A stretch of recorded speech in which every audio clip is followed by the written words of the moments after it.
இது maths 100 multi colour. இது வந்து 2 டைப் இருக்குது எங்ககிட்ட மேக்ஸ் 100ல். இந்த டைம் இது புதுசாக விட்டுருக்கோம். கலர்ஃபுல்லாக இருக்கும். இது எப்படி உள்ளே 2 இருக்குது, இதில் 2 பீஸ் இருக்கும். ஸோ கோல்டு அண்ட் கலரில் இருக்கும். வாங்க இதை பிரித்து பார்த்துடலாம்.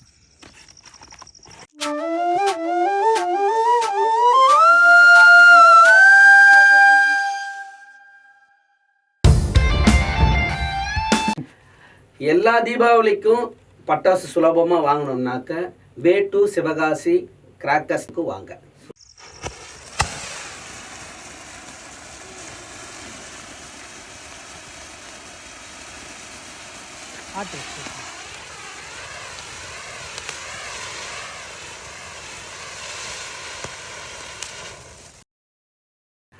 எல்லா தீபாவளிக்கும் பட்டாசு சுலபமாக வாங்கணும்னாக்க வே டு சிவகாசி கிராக்கர்ஸ்க்கு வாங்க.